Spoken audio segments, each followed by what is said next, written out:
Welcome back to another episode of Beyond the Campfire. I am one of your hosts, Stephen the Indian, alongside Will the Cowboy. We're a cowboy and Indian that talks about ghosts, conspiracy theories, mysteries, all the like. So, if you like things that go bump in the night, you want to tell some campfire stories, we're the podcast for you. So, give us a follow on X, formerly known as Twitter, TikTok, Instagram. You can find us at Beyond Campfire or at Beyond Campfire Podcast. And yeah, be sure to get connected if you like content like that. Mr. Will, the cowboy, what you got for us today? Well, we unfortunately have a kind of short episode. I got to find bigger topics, but at the same time, I think these smaller topics are still enjoyable. I think they're little good filler episodes. I really don't want us to, do all the big major stuff right away because then you guys are going to get bored. But this is something probably I never heard of. But today, like I said, there's a new category we've kind of have added to our Infinity Gauntlet, if you want, our belt of many wonders. And that is cursed objects. So, at one point we talked about the curse of King Tut. We've talked about there's the vase, the cursed vase. We talked about at one point the smiling boy painting that was a cursed object. We talked about the Hope Diamond. Now, when it comes to diamonds, I'm pretty sure if you hear the word cursed diamond, you're automatically going to think about the Hope Diamond. I think that is the most famous cursed diamond of all. But there's another cursed diamond that does not get as much love and affection as the Hope Diamond. That is right. Today, we're going to be talking about the Black Orlov. Have you ever heard of this before, Stephen? Obviously, I said it's the diamond, but have you ever heard of the Black Orlov? I have not heard of that. So, yeah, what is that? Well, I'm surprised you've not heard of it because in order to understand where the Black Orlov comes from, we've got to hop on a plane back to Stephen's motherland. Well, not really his motherland. He's from America. His parents' motherland. There you go. Hey man, you look at my skin color. I got the genes for it, if nothing else. So there you go. So the diamond was originally 195 carats. The reason why I say originally 195 carats, we'll kind of get into that's a bit of the history, by the way, because it's a curse and a mystery today. But it was originally weighing, it was 195 carats, which meant that it weighed about 39 grams. And the belief is that it was stolen about early 19th century in India. It was apparently featured as one of the eyes in the statue of the Hindu god Brahma and Pondicherry. Do you know where Pondicherry is? Yeah, I do. Officially also known as Puducherry. I was going to say it has a couple of different names, but okay, I had a feeling I knew what you were talking about. So yeah, Pondi, Pudi. Well, that's what my research said. So, and you know who this Hindu god of Brahma is? Obviously, Stephen. Yep, I do. Yep. Oh, for those of you who don't know, this is the Hindu god referred to as the creator. He's associated with the creation of everything, knowledge, and the Vedas. You know what the Vedas is? That is collectively the Veda, which is the religious text of ancient India. Am I correct on that? Yes. Okay. See, that's the good thing about doing an episode where we're talking about something with India, because we have this guy over here who can, correct me if I'm wrong. So, it was stolen by a Jesuit cleric. Huh. And we know, if you guys don't know what a Jesuit is, it's the Order of Jesus, right? Yep. Within So he stole it from the statue of the Hindu god of Brahma. And because of that, just like the Hope Diamond, which was also stolen from India, man, Indians out here just popping off, man. They're starting up 7-Elevens. They're, running all these gas stations, all these businesses, and they're cursing people. And they're scamming people. Who knew? That's kind of interesting, like you guys started out cursing people and now you guys scam people. The evolution of Indians. That's probably very racist, but Stephen gives me the card. So yeah. You have the Indian card, my brother. You have it. I know. So apparently, we're gonna kind of there's only about 3 deaths associated with this. And I guess to kind of expand the episode to draw it out a little bit more, because again, this is a smaller filler episode, unfortunately. There's not a whole lot that we really know between the time the diamond was stolen in the 19th century to when it was acquired in the 20th century. But we do know that there's about 3 deaths attributed to this curse. Again, though, there's a little bit of speculation. There's a little bit of not speculation. What's the word? Like non-belief in the curse because of not a lot of documentation, or there's some misinterpretations.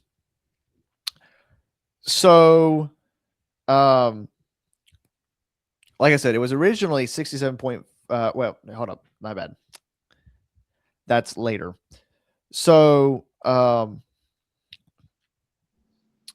sorry. So yeah, so the diamond was originally 195 carats, and it was stolen, as I said. According to legend, though, once the monk had stolen the diamond, the Jesuit priest, he was murdered. Oh shoot. Some people question whether or not he did exist. There were, again, rumors, like I said, about this kind of being cursed, and that's probably why he was murdered. But again, we really don't know. It's kind of like a story.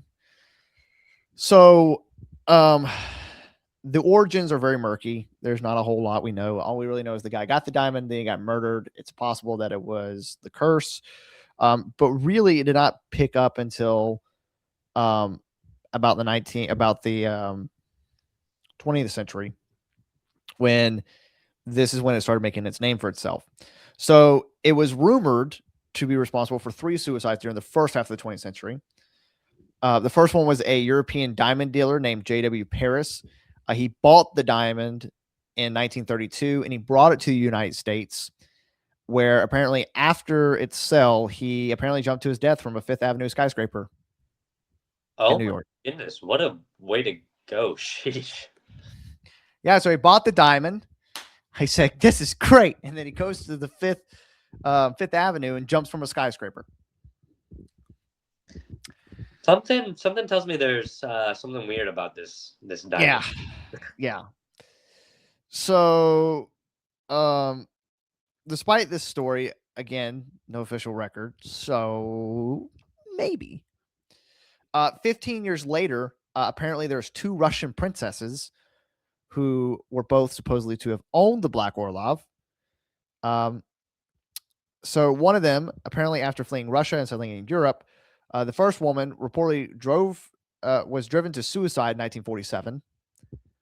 So one of the Russian princesses got the diamond and killed herself. And this was also for another one. There was another one. The second princess, Nadziba Petrovna Orlov. She also supposedly got the diamond and killed herself. But here's the problem, okay, is with the 2 princesses' name, we got Princess Leonula Baratitsky. I should be knowing these because I'm learning Russian right now. But oh well. And Princess Orlov. So we'll call Princess Orlov and Princess Beria. Princess Beria apparently already died in 1918 in Switzerland. The only one we can find on record. Not 1947 like we thought. With Petrovna Orlov, she did live in Europe, but at the time of this, she would have been in her late 80s. And some people don't think that she really could have taken her life at 80 years old. Why would you do that? So, yeah, it's a good story. Don't get me wrong. I like the story. Really good story, talking about you got this Jesuit priest who steals a diamond. It kind of lines up a little bit with like the Hope Diamond. So, yeah, like I said, so then eventually the diamond ended up in the hands of a man by the name of Charles F. Wilson, who purchased the gem in the 1950s. And he said, you know what? I don't like the curse. He says, now it may be real, it may not be real, but I'm not going to trust it. So you know what he did? What did he do? He decided to cut it into 3 separate pieces. So he had somebody cut the gem into 3 separate pieces. It made me a little nervous. I don't know if it's going to like that, but let's see. Well, he thought divide the diamond and you divide his dark energy. So it's kind of like, you got a really big cursed object and it's killing people. Well, maybe if we just break it down into 3 pieces, instead of being one big bad suicide killing machine, it'll be like you get robbed. Maybe that's the curse you get, or your wife leaves you. Nothing terrible as death. or maybe the curse is eradicated completely. Who knows? You know. So yeah. But here's the strange thing. The result of this is the diamond we see today, which is the 67.49 carat cushion shaped Black Orlov that you can find in the museum. However, the other two stones, we don't know where they went. So there's your mystery. There's something. We don't know where they went. They just disappeared. They've Some been like, some poor soul is gonna find this diamond, think he's got rich, and then he's gonna off himself. well, now some say the curse is over with, though. So he might not be cursed. Maybe, yeah, we'll see. I don't trust it though. I don't trust it, but we'll see. But see, now I'm gonna be suspicious whenever I find a random diamond, if that were Black ever, diamond. right. Okay, okay, yeah, you're right. There are some specifics about it, so maybe I'll know it when I see it, if I see it, right? But Yeah. So apparently, here's just a little tidbit I found on this website called naturaldiamonds.com. That's where I got most of my research. sure. Apparently, Felicity Huffman, you guys probably know that name. She was expected to wear the diamond at the 2006 Academy Awards. She was nominated for Best Actress thanks to her performance in Trans America. She walked through a carpet in a romantic black gown with a plunging neckline and pear-shaped diamond drop earrings, but no necklace. She did not wear the necklace. So after decades of out of public view, the infamous fancy black diamond had resurfaced the year prior at an exhibition in London. So this guy bought it, broke into 3 pieces. One piece was found in London. The rest, we don't know where they were at. Felicity Huffman got it, but she decided at last minute she did not want to wear it. And she won. Well, she won the Oscar. So it's a question of if she had worn the diamond, would she have won the Oscar at all? So yeah. Ooh. Kind of stuff in the air happening besides just people unaliving themselves. So I know, right? So thankfully, there have been no violent deaths since 1950s when that guy broke it into 3 pieces. The guy who actually owned it, Dennis Petamizas, who owned the diamond from 2004 until 2006, he stated he never felt nervous about owning the Black Orlov. He just felt fine. Nothing bad happened to him. There you go. So yeah, let's see. Today, unwittingly, the actress may have brought luck to the so-called cursed jewel. Once estimated we were worth between 100,000 and 200,000. The diamond sold for 352,000 at Christie's Magnificent Jewels auction just months after Huffman decided not to wear it. So Huffman was going to wear the Oscars, decided not to, and then it gave it good fortune. It sold for $352,000. Yeah. So to this day, let's see. Sorry, I was trying to figure out. Yep. So that was basically the story of the Black Orlov. To this day, though, it is located at the American Museum of Natural History in New York City. And sometimes like it goes back and forth to the Natural History Museum in London. So there you go. Black Orlov. Is it cursed? Is it not cursed? I don't know. If you took a trip to New York, we can maybe find out. Or maybe not. Boy. Yeah. Yeah, I Getting cursed. I feel like we both got a lot going for us. So, if anybody needs to be cursed, I think not to say that I got more going for me right now than Steve does, but I would say you do. I mean, nothing wrong with that, but so Steven needs to get cursed. Yeah. It would probably need to be me between the two of us. So I am Indian. Well, so to be fair, the diamond might just go for me, right? It might just be like, hey, it's my homie. Like, the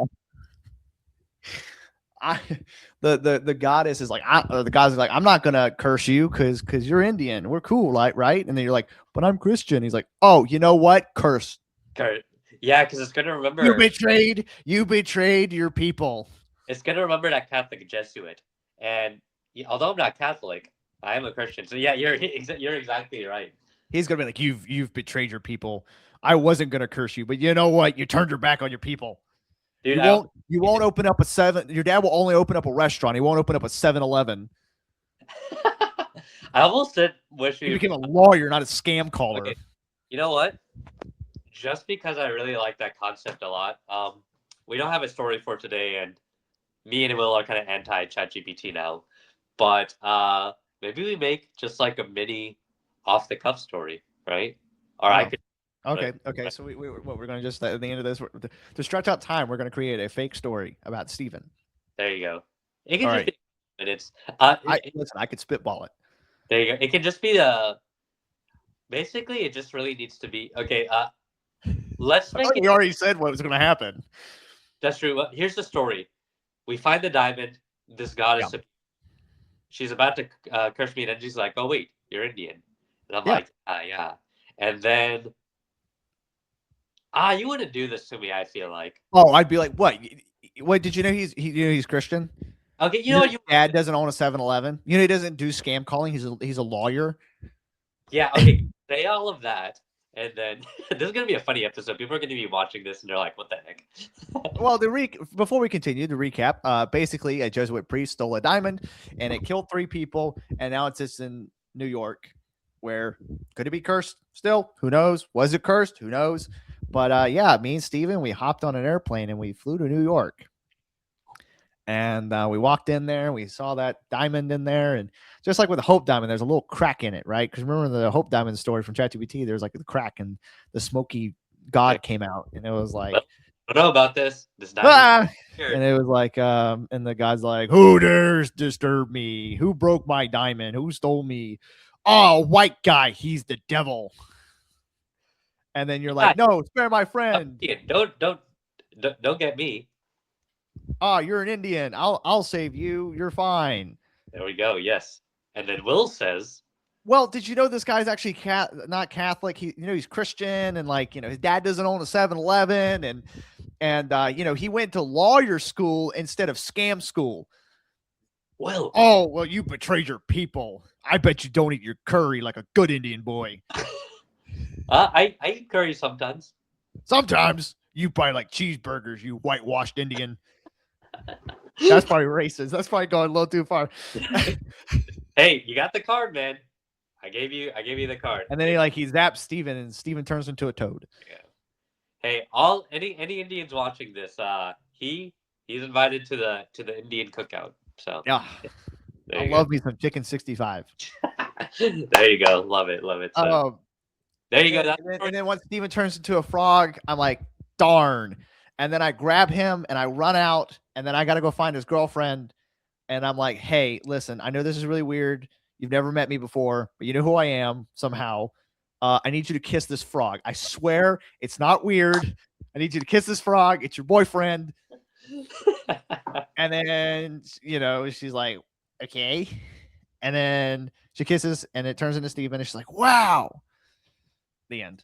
And then they knowing Haley, not Haley the editor, but Haley, my girlfriend.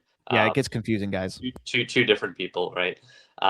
Knowing Haley, she does know who you are because I've talked about you a good bit. Good things, hopefully.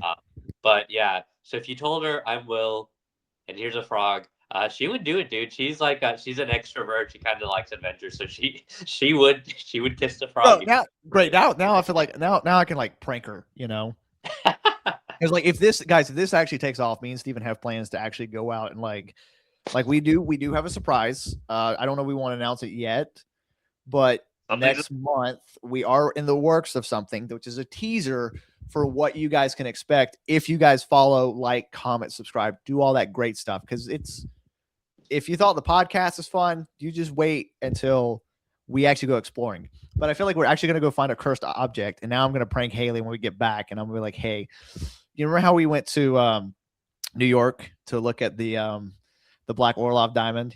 Yeah, I remember. I got bad news. You see this shoebox with holes in it? Yeah. Steven got turned into a frog. Gone right. Something didn't go right. Steven turned into a frog. And then I'm like, listen, I know it's weird. I need you to just kiss the frog. Kiss the frog. Do it.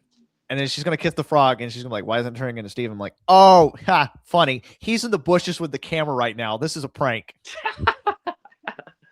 There we go. I love it, man. I love it. So, all right. Well, thank you guys again for watching. Somehow we were able to stretch that to 20 minutes. There we go. That's how great we are at podcasting.